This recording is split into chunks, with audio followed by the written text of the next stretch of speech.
So from here, we're going to turn to a fireside chat, and I'm going to let the team reset the stage.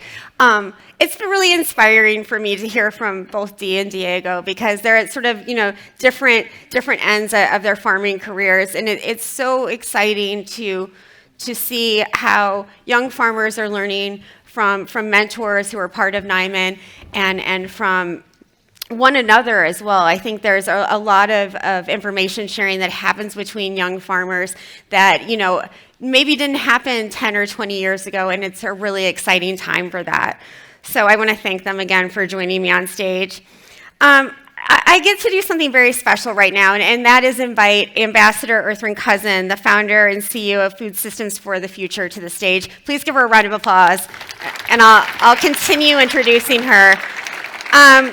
Ertharin is an extraordinary human being for lots of reasons. From 2012 to 2017, she served as the executive director of the World Food Program, and in 2009, she was nominated and confirmed as the U.S. ambassador to United Nations Agencies for Food and Agriculture, to the UN Food and Agriculture Organization. I love her, and I'm so glad she could be here. Thank you, Ertharin. Thank you very much for the invitation. Thank you to Niman Farms for having me as your guest today. So I wanted to talk about something that was brought up in the last panel, Ertharin, and that was sort of, how the pandemic, Will talked about that in the conversation previous to the last panel, Teresa brought it up, and others. We learned so much because the pandemic happened, and we learned particularly a lot about our food and agriculture systems here in the United States and around the world. And you've recently come back from meeting with folks in both Mexico and Canada to talk about, sort of what is stressing our food systems right now? Well, first of all, let me say, in that introduction that you gave, you talked about the work that I'd done internationally. Before I worked internationally, I worked domestically. And I served as the executive vice president for what is now Feeding America, what was America's Second Harvest, before it became Feeding America, focusing on access to food here in the United States. And even before that, I was the senior vice president for Albertsons, ensuring that we built stores amongst my responsibilities was building stores in different communities across the country. So many people think about me, Ertharin Cousin, Ambassador Ertharin Cousin, for the work that I performed internationally, but as a young woman reminded me when I came back and told her I was going to start this organization called Food Systems for the Future to ensure access to affordable, nutritious food across the global community, she stood up and she said, but what about here in the United States? There are hungry people here in the United States. You talk about building businesses that support access to affordable, nutritious food. What about at home? I said, okay. And then COVID happened. While we were performing the landscape of what was it that we needed to do to address, what were the hurdles, first of all, to addressing access to affordable, nutritious foods, not through new programs, but businesses. What was wrong with our food system that affordable, nutritious food was not available to every American? And then COVID happened. And it illuminated all of those challenges in our food system. The long value chains that we had created from farm to market. Mm-hmm. The lack of local and regional purchasing and production that we had developed to make our system more efficient. We made our system the most efficient food system on the globe. But it was not the most effective food system. It was not an agile food system. We increased the production, and everyone will say, we grow enough food, it's just grown in the wrong places. I stand up, stomp my feet, and say, wrong. Because we're still talking about fruits and vegetables, legumes, as specialty crops. And what we finance are calories, but not diverse foods. We fill people up, we don't nourish them. We fill people up, we don't nourish them. And so all of those challenges came to light during the pandemic. And so recently we began to do work. We created Food Systems for the Future here in the U.S. to support the advocacy, the partnerships, the public policy that is necessary, the education. Because the other thing we're not doing is we talk about all of the things that we've outlined here today, so we're not bringing consumers along with us. And so, as an Iowa farmer told me a long time ago, I grow what the market will buy. And if there's not consumer demand, we are not going to change the production on our farms to grow that diversity of food that is necessary to ensure that a diverse diet is affordable and available.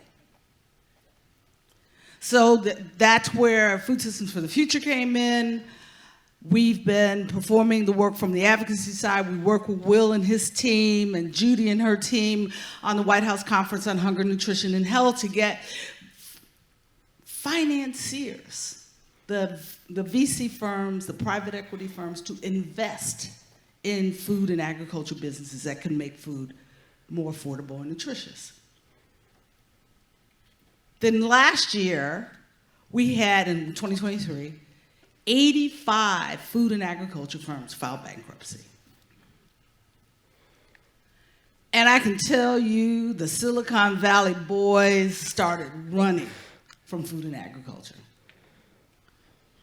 But the reality is, as someone much smarter than me said, unicorns don't grow on trees or farm plants. And so when we began to invest in food and agriculture firms, but we held them to the same standards as fintech, they failed. Yeah. So let me answer the question that you asked me, because you asked me a question. No, we can talk about investment too, but yeah. But I think that it's important. The conversation that I've had with CIMMYT in Mexico and Guelph University in Canada is answering some of these questions that all of this data that I just gave you have raised for us. Where we need to know where the pain points are in our food system today. And so what we are working to do to identify those pain points is to create a stress test that we will hold in October with private sector businesses like yours and some of those who have spoken here today, with academics, as you've heard from, as well as with investors, as well as with retailers, to identify between Canada, the US, and Mexico, because you cannot look at a North American food system unless you look at all three countries and how the food travels, how it's produced, how it's manufactured, how it travels across those three countries, to determine what are the stresses. And it's an ideal time to do it now, because next year is the year we renew the agreement between the three countries that was formerly NAFTA, on how we work together. And so using this as potentially as one of those tools that we say to all three governments, hey folks, here's a challenge that you need to address. Goes beyond politics. But I'm excited that while I say it goes beyond politics, that Secretary Vilsack and this administration is delighted by this work that we are performing and sees it as value. It's so crucial to understand where those pain points are, Ertharin, and I suspect that one of them is rural infrastructure. And I'm wondering if you can talk about the need, if we want to provide affordable, diverse, accessible food, we need the proper infrastructure to do that, whether it's broadband, like we discussed in the last panel, or other forms of technology and real buildings and processing plants and those kinds of things. Yes. Very seriously, again, back to those lessons learned. And so this is not an academic exercise. We know that our rural communities have been left behind. Whether you're talking broadband or simple things like the roads in our communities, main streets across America have died. And the businesses that supported the lifeblood of those communities have departed those communities. It was great to hear about the Delta Dental program here in Iowa. Wow. We need to duplicate that all over the country.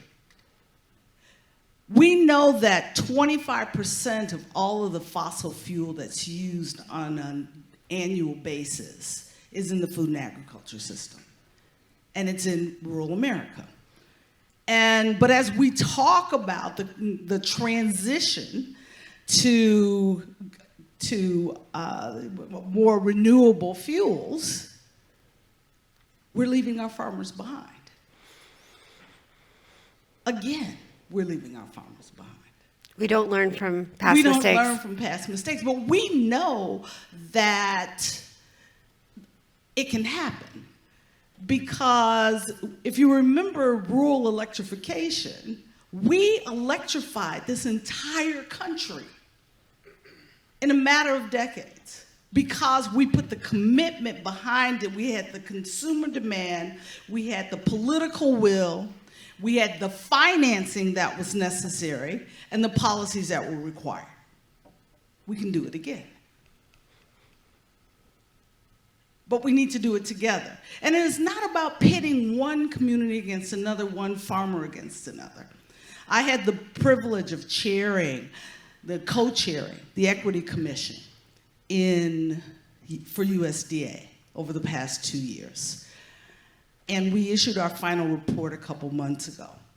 And one of the first presentations that I made to my fellow members, because everyone on the commission was representing an interest group, whether it was Native Americans, farm workers, Black farmers, women farmers, young farmers. And so everybody was there to address the pain of their particular communities. Mm-hmm. And I said, before we begin, let's acknowledge there's enough pain to go around. There's enough suffering to go around. There are enough challenges. And the only way we're going to make progress is if we recognize that we make progress together. And it is not about your pain is worse than mine, so we need to address my pain first. We're all Americans. We need to address all of the pain. And it was that spirit that allowed us to develop a report that while we have a section in the front that talks about the history of the department in every community, the recommendations talk about addressing the pains of underserved. Doesn't list race, doesn't list gender. Because that's how we get Americans to support those policies that are necessary for us to drive the change that overcome the structural challenges that you've just described in rural America. Is that if they can see themselves, no matter who they are, in the solutions. Absolutely. Thank you for that, Ertharin. To address all of that pain that has been inherent in American agriculture over decades, over generations, what kind of finance and investment do we need to solve some of these problems? What is the catalytic investment that will change things for farmers, small and large, from women, men, young farmers, et cetera? Sure. We need a diversity of solutions in our financing. Let's start with our federal financing. 85% of all the subsidies go to 15% of the farmers. And they're the largest farmers. They are not the farmers in this room today. We need to change the access to those subsidies for the farmers who are growing the food that we eat. We need to change the economics on the farm itself so that farmers are receiving financial return, not just for what they grow, but how they grow it. Mm-hmm. We need to ensure that, as I talk about the energy uses, that we provide the catalytic capital that is necessary for farmers to transition to different forms of energy use on their farms. And so it's not just that public sector, it's the private sector capital. Mm-hmm. And what we're seeing, what we're working to do is drive, and we are looking at the numbers are large. Globally, it's $250 trillion a year that is necessary to support the transition of the food system. And many argue that in order to raise that $250 trillion a year will require, I said trillion, I'm sorry, $250 billion a year. It's not that bad. It's only a B, not a T. $250 billion a year. Many argue that the only way that we will see that change in the system beyond the subsidies change is to increase the price of food by 20 to 25%. And I say that's a non-starter. We have 3.1 billion people globally who can't afford a diverse, nutritious diet today. We have 45 million Americans who can't afford a diverse, nutritious diet today.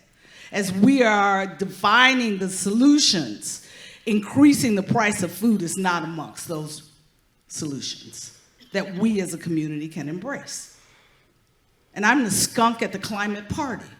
Because I say for us in the food and agriculture system, it is not just about the environmental change and challenge. It is about the nutrition and health challenge as well as providing the economic support to all of the actors across the food system, including our farmers. And that makes the solutions harder, yeah, okay, but it does not make it impossible. They are doable. They are doable, but it requires more patient private sector capital. And so there are firms like S2G mm-hmm. in Chicago mm-hmm. that recognize that there's opportunity in their fields, but it's going to take more than a season. And the criteria for success are quite different than those in the fintech and tech space. Right. And we're beginning to see that. Last year, in 2023, we had a 20% decrease in the number of bankruptcies from 2022 on farms. Because many of the things that we're talking about are beginning to be implemented on farms. Right. And farmers are deriving more income, like Niman farmers are deriving more income from farmers. And it wasn't an anomaly. This was the 5th year that we saw reductions in bankruptcies from their high in 1999 of 599 bankruptcies. Because the kind of investments that are being made in farms are smarter investments. So when the Silicon Bros ran from the food and ag community, those of us who are interested in investment in this community said, good riddance. Sure. Because what we need is to drive the capital that is necessary to catalyze the change that farmers can actually achieve. That makes for our environmental sustainability as well as the human health and the income that's required. So that's how we do it. That's how we do it. In the last minute or so we have left, where do you see the greatest opportunities to create that resilience with the investment that's available right now? The greatest opportunity, I think, begins with the consumer. We need to bring our consumers with us. And I've heard a lot of conversation this morning about consumers who are demanding more. Unfortunately, too much of the more that we are providing we're providing it to affluent consumers. And we can't leave poor middle-class consumers behind. We need to drive the demand in those households that will increase the production of farms like Niman farms, that will commoditize and democratize the availability of affordable, nutritious food. You all know if you sell more, the prices come down. But the income and the opportunity for return is increased. So you need to sell more.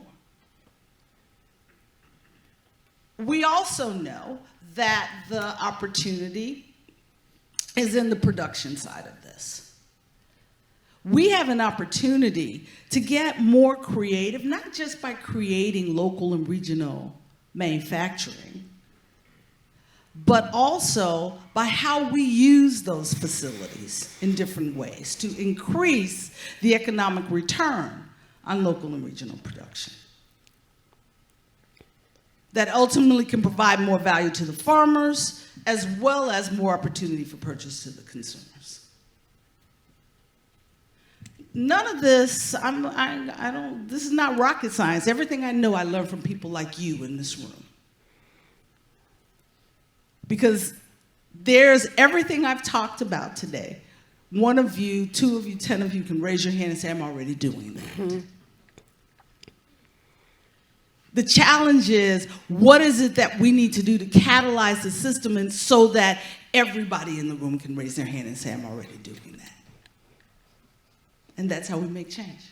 That is how we make change. Thank you, Ertharin, for such an enlightening discussion. Please give her a round of applause. Thank you, friend. Always.